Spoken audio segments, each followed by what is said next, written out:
প্রিয় শিক্ষার্থীবৃন্দ, সবাইকে শুভেচ্ছা। আশা করি তোমরা সবাই ভালো আছো। আমিও আলহামদুলিল্লাহ ভালো আছি। আমি প্রথমেই আমার পরিচয় দিয়ে নিই।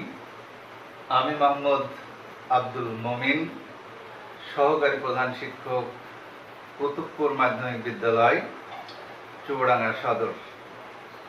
প্রিয় শিক্ষার্থী বন্ধুরা, তোমরা স্ক্রিনে একটি ছবি দেখতে পাচ্ছ। হ্যাঁ বন্ধুরা, ছবিটি কিসের ছবি? একটি নদীর ছবি। ধন্যবাদ। তো বন্ধুরা, তোমাদেরকে বলতে হবে যে নদী নিয়ে তোমাদের দশম শ্রেণীতে কোন কবিতা আছে? হ্যাঁ বন্ধুরা, তোমরা ঠিকই বলেছ। নদ নদী নিয়ে তোমাদের দশম শ্রেণীতে যে কবিতা আছে তার নাম কপোতাক্ষ নদ। কপোতাক্ষ নদ, কবি মাইকেল মধুসূদন দত্ত।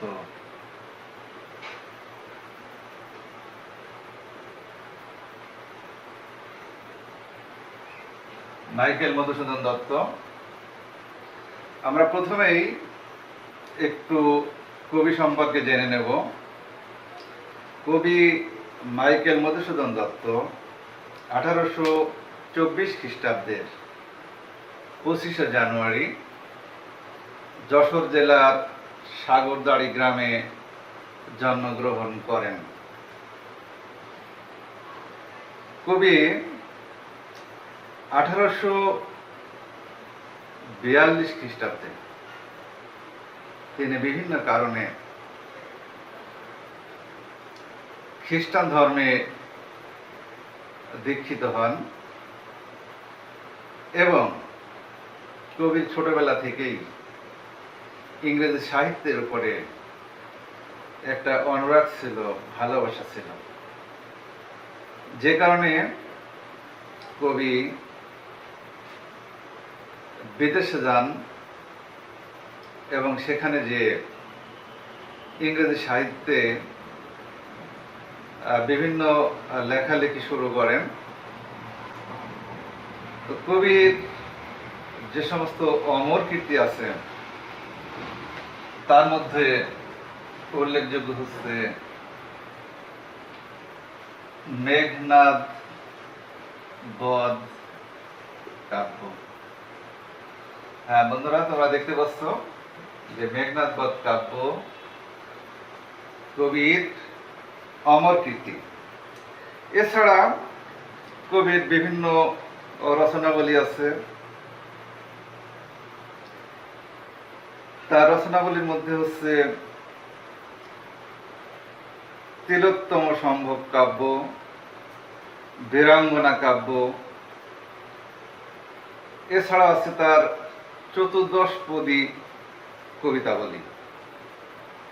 এছাড়া তার নাটক আছে কৃষ্ণকুমারী, শর্মিষ্ঠা, পদ্মাবতী, একেই কি বলে সভ্যতা, বুড়ো শালিকের ঘাড়ে রোগ ইত্যাদি। এই মহান কবি 1873 খ্রিস্টাব্দের 29শে জুন পরলোক গমন করেন। এবার আমরা দেখব মূল কবিতাটি। তো তোমাদের মূল কবিতার আগে একটু জানা দরকার যে কপোতাক্ষ নদ এটা একটি চতুর্দশপদী কবিতা। তো চতুর্দশপদী কবিতার যার ইংরেজি নাম হচ্ছে সনেট। এই কবিতার বিশেষ বৈশিষ্ট্য হচ্ছে এই কবিতাটিতে 14টি লাইন থাকবে এবং প্রত্যেক লাইনের শব্দ সংখ্যা অর্থাৎ বর্ণ থাকবে, প্রত্যেক লাইনে বর্ণ থাকবে 14টি এবং এই কবিতাটি 2 ভাগে বিভক্ত থাকবে। প্রথম 8 লাইনকে বলা হবে অষ্টক এবং শেষের 6 লাইনকে বলা হবে ষষ্ঠক। প্রথম 8 লাইনে থাকবে ভাবের প্রবর্তনা আর শেষ 6 লাইনে থাকবে ভাবের পরিণতি। তোমরা আগেই নাম শুনে লক্ষ্য করেছো যে এটা কপোতাক্ষ নদ, এখানে নদী লিখিনি। নদ এবং নদী এ সম্পর্কে আমাদের একটু জানা দরকার।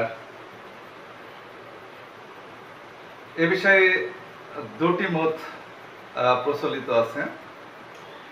প্রথম মত হচ্ছে যে সমস্ত নদীর শাখা প্রশাখা বেশি সেটিকে বলা হয় নদী, এবং যার শাখা প্রশাখা কম সেটিকে বলা হয় নদ। প্রিয় শিক্ষার্থীবৃন্দ, যদিও এই মতের পক্ষে সমর্থন কম, যে মতটি সবচেয়ে জোরালো সেটি হচ্ছে যে সমস্ত শব্দের শেষে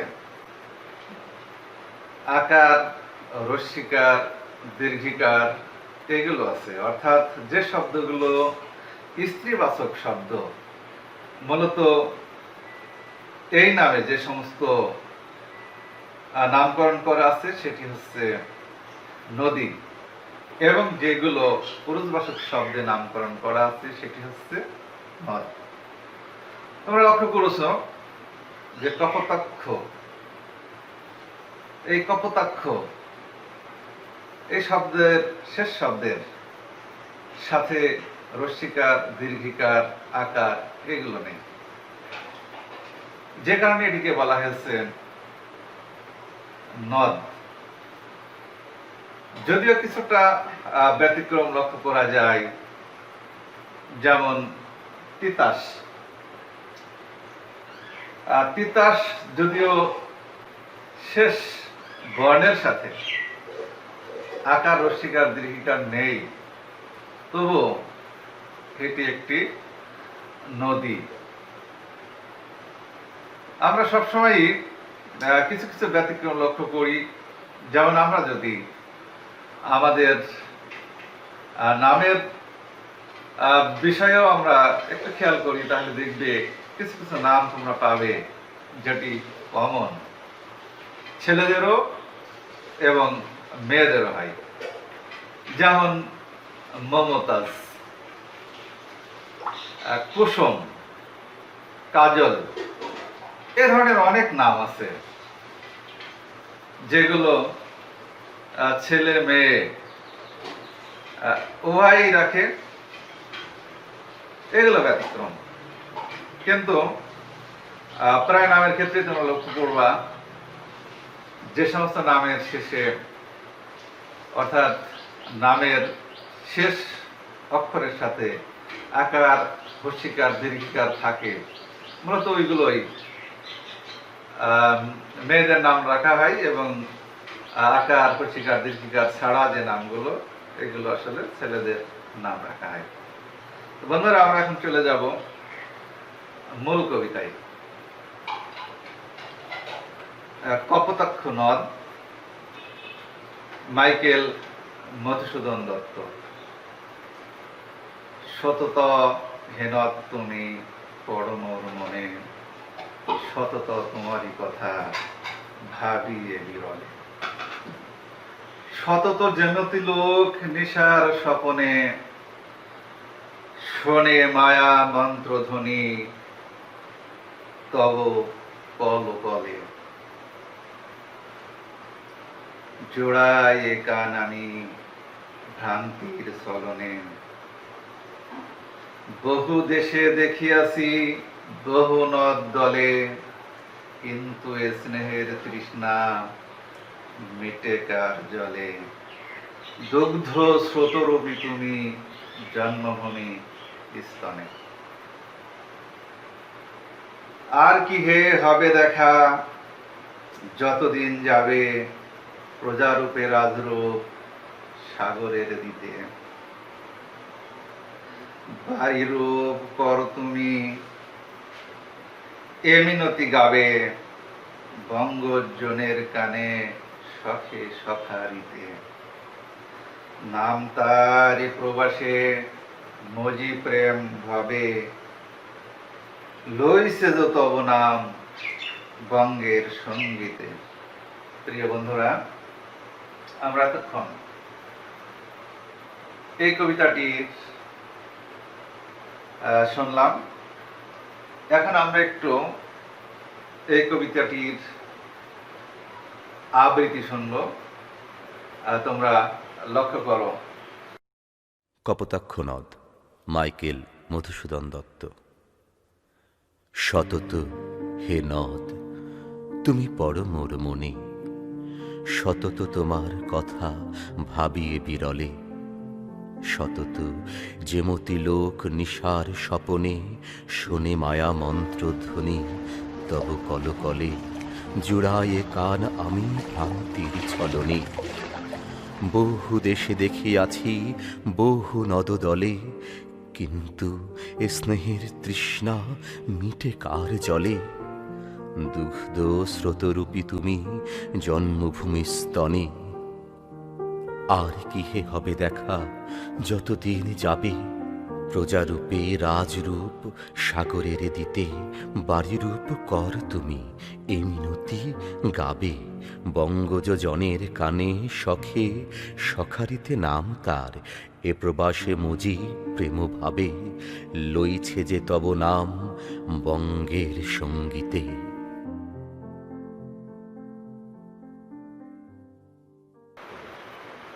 হ্যাঁ বন্ধুরা, এতক্ষণ তোমরা এই কবিতাটির আবৃত্তি শুনলে। এখন আমরা কিছু শব্দ অর্থ দেখব। আমরা শব্দ অর্থগুলো দেখে নিই।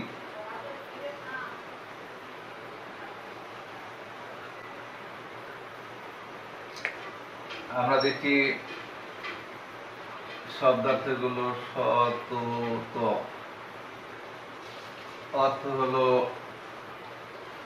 সর্বদা। হ্যাঁ বন্ধুরা, তোমরা দেখতে পাচ্ছ সতত শব্দের অর্থ হচ্ছে সর্বদা।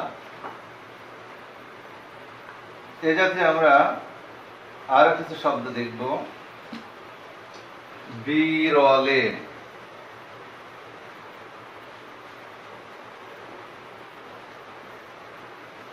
বিরলে শব্দের অর্থ হচ্ছে একান্ত নিরিবিলিতে।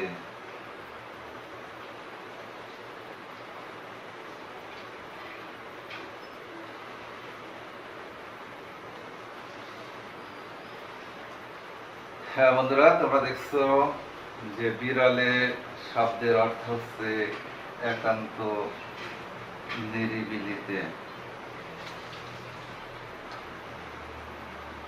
এবার আমরা দেখব চতুর্দশপদী কবিতা।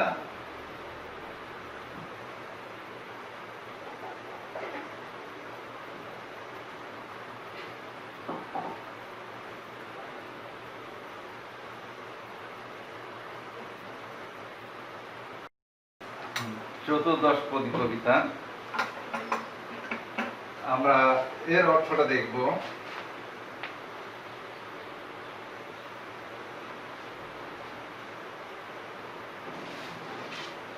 চতুর্দশপদী কবিতা হচ্ছে 14 চরণ বিশিষ্ট কবিতা। 14 চরণ বিশিষ্ট কবিতা।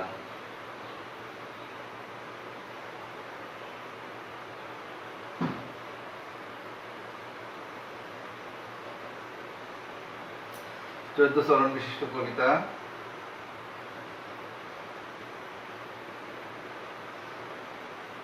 প্রিয় বন্ধুরা, আমরা এতক্ষণ বেশ কয়েকটি শব্দের অর্থ দেখলাম। এখন আমরা চলে যাব পাঠ বিশ্লেষণে।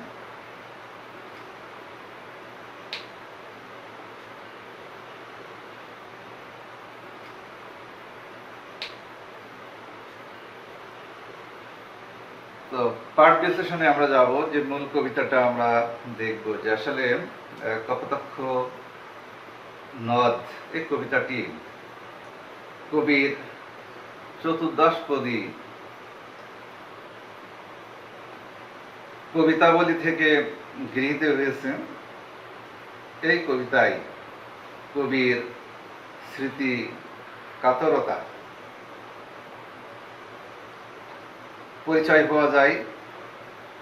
তার স্মৃতি কাতরতার আবরণে তার উজ্জ্বল দেশপ্রেমের পরিচয় পাওয়া যায়।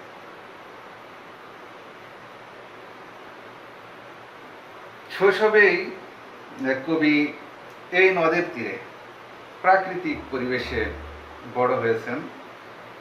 যখন তিনি ফ্রান্সে বসবাস করেন, ওই সময় তার এই নদের প্রতি তার মমত্ববোধ অত্যন্ত প্রখর হয়ে ওঠে। তিনি বিভিন্ন দেশে বিভিন্ন নদ দেখেছেন, কিন্তু তার শৈশবের যে নদী, শৈশবের যে কপোতাক্ষ নদ, তিনি এরকম কখনো দেখেননি।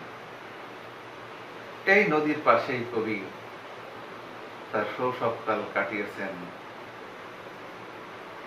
এর জল পান করে তিনি বড় হয়েছেন, তাই নদের কথা তিনি কখনো ভুলতে পারেননি।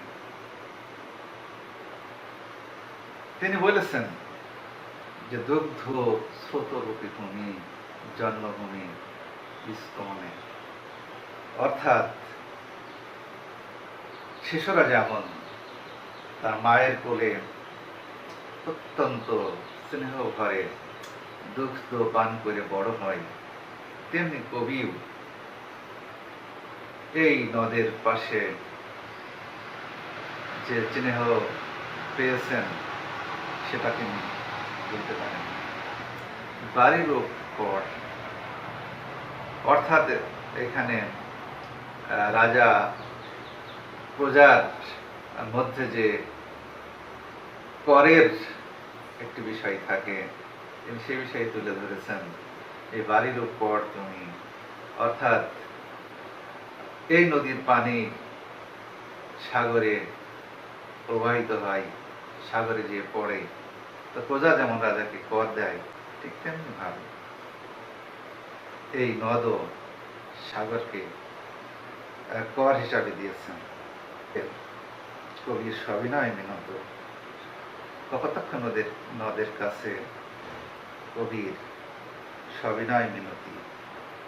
বন্ধু ভাবে তাকে তিনি চিহ্নাদরে যেন স্মরণ করেন। কপোতাক্ষ যেন একই প্রেমভাবে তাকে স্মরণ করেন। অর্থাৎ কবি যেমন কপোতাক্ষ নদকে স্মরণ করেন, কপোতাক্ষ যেন স্নেহ ভরে তাকে স্মরণ করে। প্রিয় শিক্ষার্থীবৃন্দ, কপোতাক্ষ নদ যেন তার স্বদেশের জন্য হৃদয়ের কাতরতা বঙ্গবাসীর নিকট। প্রিয় বন্ধুরা, আমরা এতক্ষণ কপোতাক্ষ নদ কবিতার যে বিশ্লেষায়িত রূপ, সেটি আমরা খেয়াল করলাম।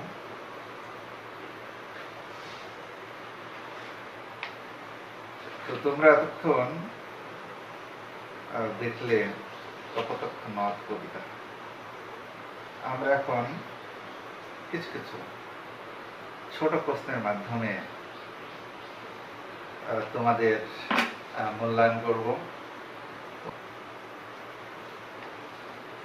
আমরা এখন কতগুলো প্রশ্নের মাধ্যমে তোমাদের মূল্যায়ন করব, সবাই তোমরা খেয়াল করো। 1 নম্বর প্রশ্ন, সনেট কি? 2 নম্বর প্রশ্ন,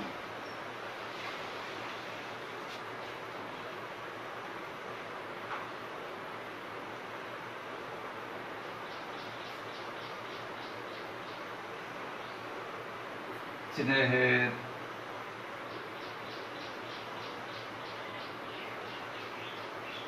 তৃষ্ণা কাকে বলে?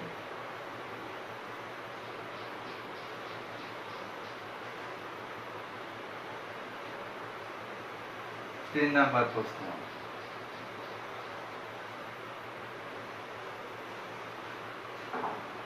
কবি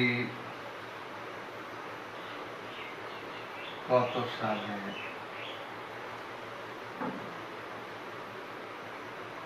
মৃত্যুবরণ করেন?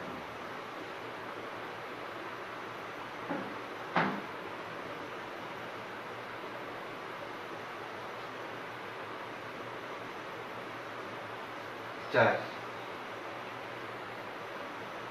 কবির অমর কীর্তি কোনটি? কবির অমর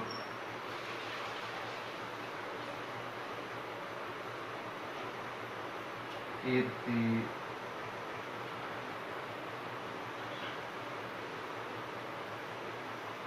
কোনটি?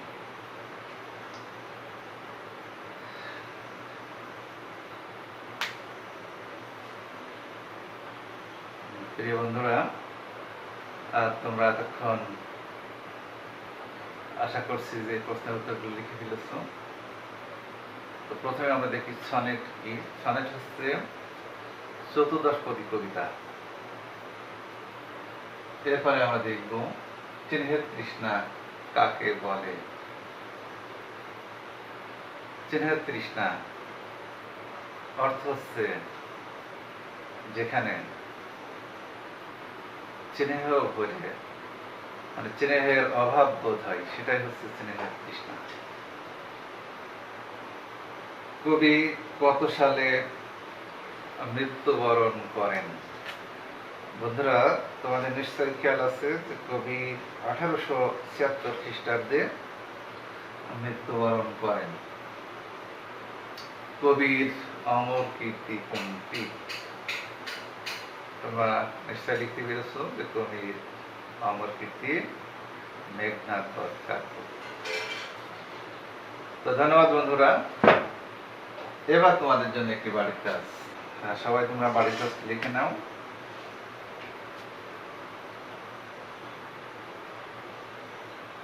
বাড়ির কাজ,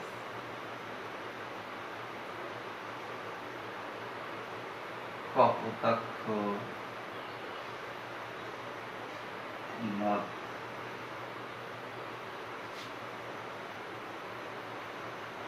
কপোতাক্ষ নদ কবিতার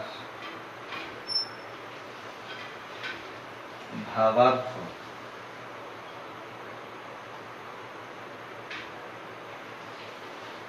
কপোতাক্ষ নদ কবিতার ভাবার্থ 8টি বাক্যে লেখো। প্রিয় বন্ধুরা, আশা করছি সবাই বাড়ি কাজ লিখে নিয়েছো যে কপোতাক্ষ নদ কবিতার ভাবার্থ 8টি বাক্যে লিখতে হবে।